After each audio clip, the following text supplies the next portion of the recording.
it's been helping mankind for thousands of years.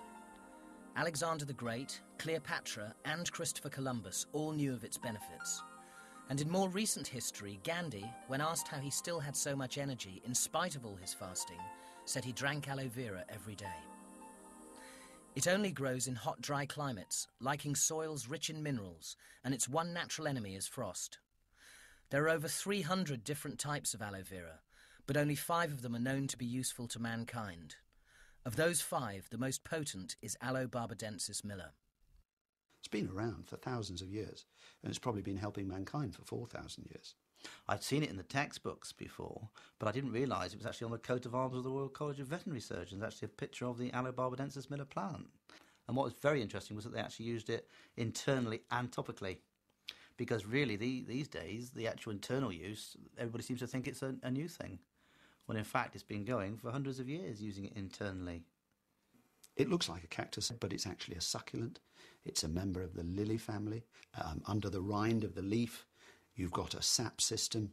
Underneath that layer of sap is what we call a mucilage layer or a slimy layer.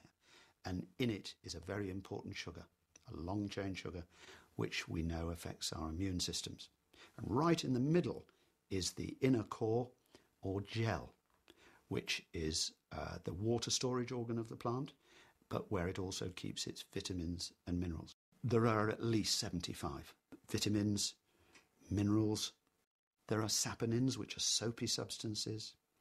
There are enzymes which help your digestion or are anti-inflammatory. There are 2 different groups of enzymes.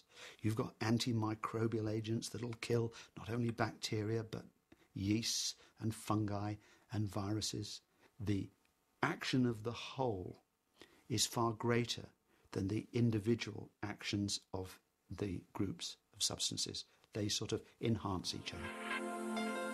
To guarantee that the benefits reach you in their purest form, Forever Living Products, the world's largest growers of this remarkable plant, produce only the Rolls-Royce of aloe vera. Our plants are organically grown to start with. We don't use herbicides or pesticides.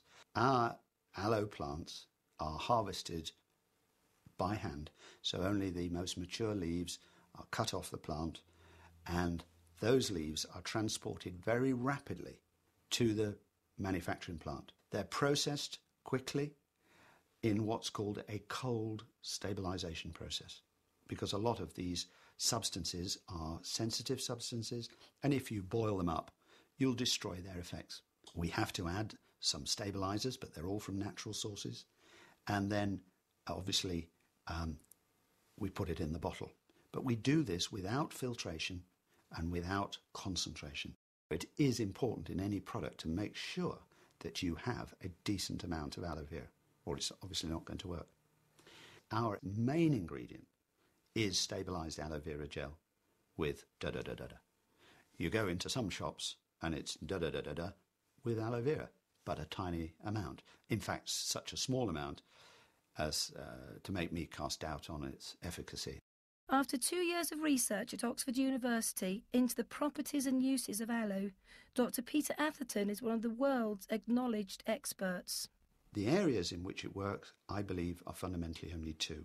One is what we call epithelial tissue, anatomically, which for most people, it's best to think of it as surfaces and membranes. So your biggest epithelium is your skin. But of course, as the skin goes into the mouth, it changes and becomes a mucous membrane, which lines the sinuses, the back of your nose, the throat, then goes down the gullet, lines the stomach and the small bowel, the large bowel, comes out and becomes skin again. It lines the genital tract and it lines the lungs, the bronchi. So if you could think of aloe vera working wherever there is damage to surfaces and membranes. And the second area, due to this long-chain polysaccharide sugar, which was in that slimy bit in the leaf, is it works on the immune system as what we call an immunomodulator, which means it's a balancer. In some circumstances, it seems to enhance the immune response, but in other circumstances where the immune response is already too much, it will slow it down.